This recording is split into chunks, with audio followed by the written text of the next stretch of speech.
A 29-year-old woman in the prime of her life goes missing from her small Tennessee town. Just days later, her body is found, and it's not somewhere you'd expect. It's in the middle of a cornfield, and that's just where the mystery begins. So far, no one's been charged in her death, and investigators aren't even saying how she died. But our experts have their own ideas about what really happened.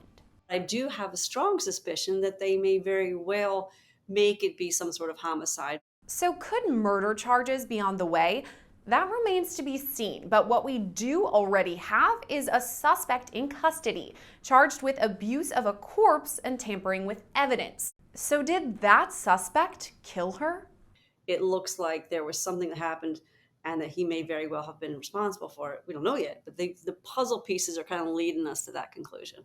Today's story takes us to Smithville, Tennessee. It's about an hour and a half southeast of Nashville. Smithville wasn't a name that I recognized, so I looked it up, and it turns out it's a pretty small city. It's large enough to be categorized as a city, but its population is only about 5,000 people.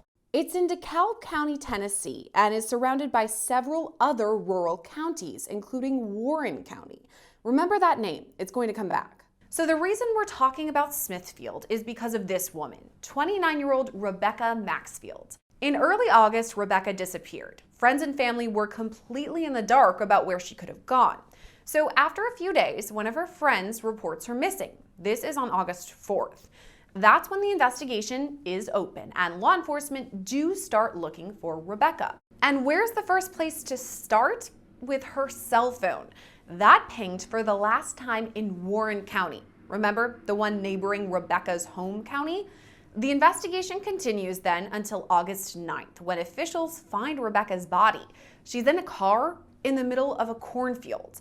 It takes some time, but there is an arrest in her case, and that's this guy, 43-year-old Joshua Wayne Goff.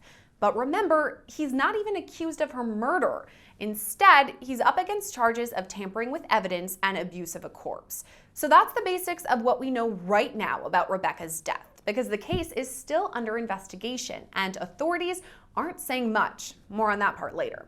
But as far as Joshua Goff's two charges, criminal defense attorney Meg Strickler has some ideas. Well, whenever you have the abuse of corpse as kind of an initial charge, you kind of wonder, they know more. And so they're kind of doing this as a placeholder to get him arrested, get him in jail, put him in with a higher bond so that he doesn't get out while they can continue their investigation. I could guess that more charges will follow, and I could guess there'll be more harsh charges. So before we get into all that, let's jump back to the start of the case. This is in early August, and our victim in this case, 29-year-old Rebecca Maxfield, goes missing. Her friends haven't heard from her in a couple of days. So to me, this is important that her friends reach out and file this missing persons report, contact the authorities. But at what point should somebody really contact the authorities if they haven't heard or seen a family member? Well, it's interesting. In the past decade, there's been laws enacted for children. And so it's interesting to see that there should be more laws enacted for adults as well. So you say, what point, if I were to say someone was missing an hour, if I went to the police, they'd be like, well, come back after 24 hours. That's kind of the norm. So it's really what they said to the police initially that says, look, she has not done this. She's not done that. She's not done this. She is most definitely not in the normal places. She is missing. We need to set the alarms. That's when normally these things are taken seriously by the police. It's not normally a time frame. It's more the actions of the individual who's missing. If they always go to Pilates at 8 a.m. and don't show up, if they're always at school and don't show up, these things, those are kind of obvious, and then the police take those stories much more seriously. Honestly, this story we're talking about today, the one about Rebecca Maxfield, is a really tough one for me to tell. It is close to home, and her death is a tragedy. But I think it's an important story to tell. And one of the reasons I'm able to tell you this story is because of our sponsors. That's products like City Lip. Now, I recently started using City Lips and I love it so far. I'm a big makeup person, both on air but also in my personal life too. And City Lips has a lot of different options, a lot of different colors depending on your mood or the occasion. But really, my favorite thing about City Lips is that it is a moisturizer. You put it on and you look cute, but your lips are also being moisturized at the same time. So, right now, you can get 15% off of City Lips with the code LAW15 or go to citybeauty.com/LCnews. I think what's kind of tough with this one is that her friend reported she hasn't seen this woman in a couple of days. So we already have a few days that have just been gone. And we see this all the time in TV shows, movies. They say the first 24 hours is the most important. And it really is. So do you think that could have been a hindrance in finding Rebecca Maxfield? Yeah, it does, but it makes it more difficult for the investigators to kind of trace her steps if they don't know when was the last person that saw her. But the good news is 2024. There's technology. So she would have had her phone, she would have had her car, she would have had her computer, she would have logged into Gmail, whatever. Those things will pinpoint the last time she interacted with the world. And I think that's going to be pivotal as to when did she fall off the technological cliff here and really for real go missing. Meg's right, and this is something we talk about in almost every case we cover. Cell phone data is almost always key evidence in a case. And even if it's not the smoking gun, so to speak, it's commonly used to track down victims or their perpetrators. And there's a major reason why. So the technological side of things, that's something we talk about in a lot of our cases because most of us have a cell phone with us almost at all times. And we know that investigators say her phone pinged in Warren County. That's where she was last seen. What other information do you think that they would be taking from her cell phone when they're still searching for her? The pinging is actually pivotal because it's kind of cool that they can kind of pinpoint where a phone was. And more importantly, what else could they get the last texts? Did she go on Snapchat? Was she on Signal? Was she on Telegram? Like, who knows? But you can get that off of the phone knowing what products she used. You can subpoena Facebook. You can subpoena Instagram. You can, well, they're the same. You can subpoena whatever and get the information from the phone on the opposite side. So you can get the phone itself, but then you can get the product, Google, for example, as well. And all of those things together will help draw a map as to what she did in her last moments. And it seems like investigators did do that. They kind of zeroed in on where she would be. And when she was eventually found, she was in a cornfield. And this is in Smithville, Tennessee. Pretty small area, pretty rural. So cornfields, that makes sense. But to have a body found in a cornfield, to me, that right from the jump is mysterious. What we would call a red flag. I mean, that's just odd at best. And there'll be some storyline ultimately as to why it's there. I mean, I immediately jumped to we were trying to hide it there because if anybody's ever been in a cornfield, it's real easy to get lost, but it's also easy to lose things in there, if you know what I'm saying. So I have a feeling it was she and the car were stashed in there to have it be lost for a long, long time. The next thing to focus on is the timeline of when Rebecca went missing, when her body is found, and then when the announcement is made. Another interesting thing about all this is that they found her body, and news reports said, hey, we have a body that was discovered in this cornfield, but for several days, almost a week, they didn't say who it belonged to. So it took kind of a while in order to identify her. Why do you think it would have taken that long? It could be any number of things. Perhaps there's something having to do with the dental records. Could be just a glitch with computers. Could be notifying the next of kin.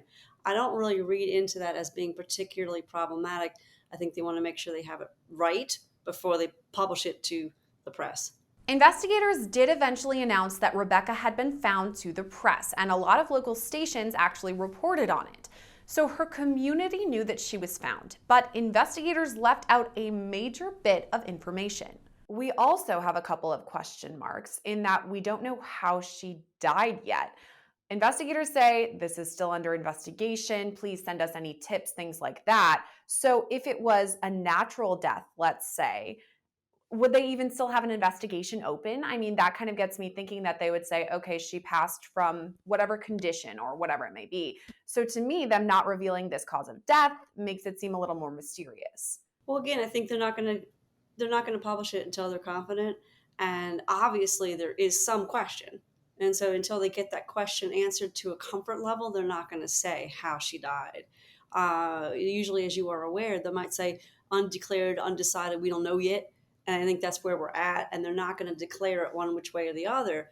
But I do have a strong suspicion that they may very well make it be some sort of homicide because they have arrested this other gentleman with having he was pinged nearby this cornfield, and that kind of makes me think as we kind of put the storylines pieces of the puzzle in together, it looks like there was something that happened and that he may very well have been responsible for it. We don't know yet, but the puzzle pieces are kind of leading us to that conclusion.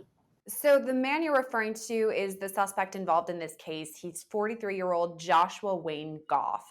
And we talked about cell phones pinging. That's likely how investigators were led to him in the first place. But do you think they might have found him in other ways too, searching through past text history, things like that? Oh yeah, plus your credit card history. Your I had looked up where Smithville is because I wondered, when you're on I-24 or any of those other roads up there, there are cameras everywhere. So I wondered if there was any interstates that were nearby because those traffic cams will take pictures of the license and see where he was. So there could be that information. Number one, obviously the cell phone. Number two, if he's driving a newer car, those things now have the ability to let law enforcement know where you are. And more as we get into 25, 26, 2027, more and more cars are going to have that electronic ability. And we're going to see more and more information coming from the cars that we don't see currently. That is something definitely to keep an eye out for and will be good on the criminal side of things as people are getting newer vehicles. So I like to hear that. But as far as what we're talking about today with the suspect and the victim in this case, I did a little bit of research because investigators haven't told us whether they were friends, whether they were dating, if they knew each other. So I found them both on social media and they're not friends with each other. They don't follow each other. But then, as you mentioned, Smithville is a small town. It's only about 5,000 people. I'm from a small town and I know a lot of people in that area. So odds are they may have ran into each other or even known each other a bit. Do you think investigators are really going to dig into whether they had a prior relationship? 100%. They'll dig into the moments, the 72 hours, a week before, or even months before of both individuals and see if those paths crossed at all. And of course, they'll go investigate from the family member of Rebecca and just ask family members of Rebecca and ask, what is she doing? What was she doing the weeks beforehand, et cetera, to kind of get where her mindset was and what she was doing, what her norm was for each day, and vice versa for the gentleman as well. As I was researching the background of this case, there was something still popping up in my head, something that didn't really add up. So I know we keep going back to this, but we're still so early in the investigation, and detectives are keeping a lot of the information that they have to themselves. I was even telling you, I reached out to them and have yet to hear back. So they have a lot of details, I'm sure, that they're kind of keeping close to the vest. But one thing I saw in a couple of articles, I can't totally confirm it, but potentially this happened, that the suspect in this case allegedly found her body in a vehicle and waited for 2 days. And then he was the one who moved it to the cornfield. So I've only seen this in a couple of places and haven't yet 100% confirmed it with the sheriff's office. But what do you make of that allegation? I mean, I could guess that maybe, and this sounds wrong to say this early because I do not wish to disparage anybody. So I will just hypothetically say maybe drugs were involved and they didn't want to have the incident where Rebecca passed be where it happened and then they moved her. But I don't wish to say that because we don't know if that's even remotely the issues are that are here. But with fentanyl so pervasive and ODs so pervasive, I've seen that storyline, and I'm sure you have as well, where when somebody ODs, they don't want it in their backyard, and then they move the body. Okay. So let's talk about the charges that he faces too. You brought this up at the start of the interview. The first one, let's talk about abuse of a corpse. What exactly would that entail? Just moving the body or actually abusing the body? No, the way I jump to conclusions again, we don't have any idea, but the way I read that charge and how I've seen it in experiences, I don't see them doing something to the body. It's more you didn't call law enforcement as soon as you saw that body. That then triggers the charge. Simple as that. Or then he moved it. That will trigger the charge. So that's how I read it. I don't see him doing things untoward to the corpse because that would be a different charge. Then the other charge that he has is tampering with evidence. And if it's accurate that he did kind of hold on to the body for 2 days and then move it into the cornfield, would that then be tampering with evidence? 400%. That's an obvious. As soon as you move anything out of a crime scene, I mean, from moving from here to here is tampering. So moving it and holding it for 2 days is kind of a big fat obvious that he would be charged and convicted of it. So that one, I think he'll have a tough climb to be able to fight that one. But again, we don't know the storyline. But I don't. I'm a defense lawyer. I don't see how we could get around that one. If in fact Goff did keep Rebecca's body for several days, it shouldn't be super difficult to prove. How would investigators and later prosecutors prove that he actually was with the body or knew where it was for 2 days? Would they go back to video camera things like that? Normally, yeah, you do corroborating evidence. So one could be, and again, I'm just guessing, he texts his best friend, "Hey, I'm with the body." And then you can just do a slide and see when it was. That's an obvious. That's just corroborating. He could have done a snap of it. I mean, who knows? But any kind of technological thing he did would then pinpoint the time. But then also just the location of my phone would say where I am at this moment. And so they can ping it and see that he was with this car or with her phone for 2 days straight. I don't know yet, but I have a strong suspicion that one's already been pretty well proved through technology, hence why we're hearing consistently that it was 2 days. So we're in the early stages of the investigation, and Meg says there could be some major developments ahead. And this is something you alluded to before, and we've seen this in cases here on Law&Crime Network where someone is initially charged with 1 or 2 charges, they're held, and then more charges follow. Is that something you think is going to happen? I mean, I probably would say 100% that's going to happen. It happens even in small cases, like if you're speeding down the highway. When the prosecutor gets the case, all of a sudden you're no longer speeding, you're reckless driving, aggressive driving, et cetera, et cetera. So it is a norm that you get arrested for, a certain amount of charges, and then they're trumped up, if you want to use my terms, Art, where they're more always when it goes to the prosecutor. Now, in this case, you add that norm to they're going to learn more about the case. They're going to add more once they've finished their investigation. So there's two factors here that will pretty much give him 100% of getting more charges. Well, and at this point, if her death is suspicious and it wasn't of natural causes, again, we don't know for sure how she died yet at this point.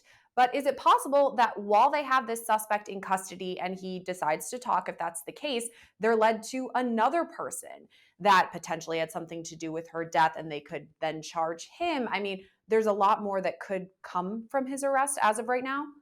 Yes. And what they'll do is law enforcement will often put the person that they want information from in a very uncomfortable position, i.e., jail. And you become a little more receptive to speaking to law enforcement when you're in a very uncomfortable position. I mean, we see it on TV all the time. They'll do a 6-hour interview of a person, but then also you'll see 5 days later, they'll do another 6-hour interview. These are meant to make them uncomfortable. And then also the threat of, "I'm going to charge you with murder. You best start talking." These are all things that could definitely, I kind of feel like there are other people involved in this storyline also because of the age difference. He's 43, she's 29.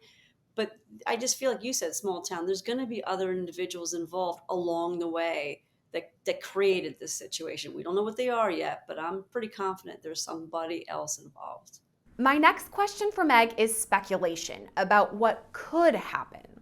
And if it does come down to murder, not saying that yet, but that could be where this case is headed. There are different degrees of it too. I mean, it could be first degree, second degree, negligent homicide. I mean, if they were to charge him with negligent homicide, let's just speculate. Is that almost a fail-safe? I mean, because she did eventually die, they couldn't necessarily charge him with first degree. Again, this is speculation, but could that be something, negligent homicide? Sure, let's hypothesize that they were doing some sort of drug, and he shot her up. That's you might be able to argue negligent homicide in the storyline like that.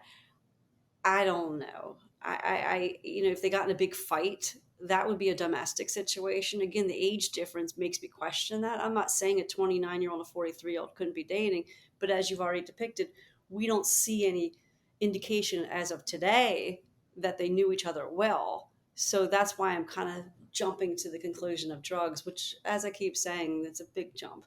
As part of the investigation into Rebecca's disappearance, multiple agencies were involved. That includes the Warren County Sheriff's Office. That's where Rebecca was last seen and her phone pinged. The DeKalb County Sheriff's Office, that's where Rebecca's body was found. The Smithfield Police Department, that's where Rebecca lived, and the Tennessee Bureau of Investigation. I know that's something we keep going back to, but it kind of leads me into my next question because a lot of different law enforcement agencies were involved in this. And I know at least where I'm from in a small area, sometimes they reach out to neighboring counties to come help out, which could have happened here. But also there's possible evidence that this happened over multiple counties, different things where her body was moved, where she may have died, all of that. So does it kind of complicate things further when it comes time to prosecute? I don't think so. Ultimately, in the state I am, we have 158 counties, which is laughable. So there's almost always, multi-county task force. They're known to work with each other. So same thing with Tennessee. We just said, the rural county is going to want help from the bigger counties so that they have more resources, so that they can go to the labs there, or they're going to get the state Bureau of Investigations involved. All very normal. And I don't see ultimately where it's going to become problematic. Where they decide jurisdiction is where the crime occurred. And we don't know where that is yet. And we talked about how right now he is in police custody, he is in jail, and he's being held on $60,000 cash bond. What do you think about that? Is that the appropriate amount? That's a ridiculously high amount. So that's why I wonder if there's more. Because when you say cash bond, that makes it more difficult for the persons to bail him out. Cash is straight cash. You can't do the 15% for a bail bondsman. And so that's why I think they want to kind of put the pressure on him and make it be like, okay, look, we're going down a bad road here. We're probably going to charge you with something more harsh. Your bond already is high. You want to get out and kind of live your life and not be charged with some severe felonies. Tell us what happened here. Remember the small town again. When you're in rural counties like that, your bonds will be a little bit lower than if you were in a Nashville, Knoxville, Chattanooga. If you're in a bigger city, the bond would be higher, commensurate with the population that's there. I think the biggest thing that we keep saying rural, I think, if people understand what rural is, that's what this is. This is not in an area of any cities anywhere. So this is very country. Now, I know you probably still have a lot of questions about Rebecca Maxfield's death, and honestly, so do I. So much so that I called the Warren County Sheriff's Office and I spoke with the lead investigator on the case. He told me he's not allowed to comment on the investigation and said his boss would give me a call back.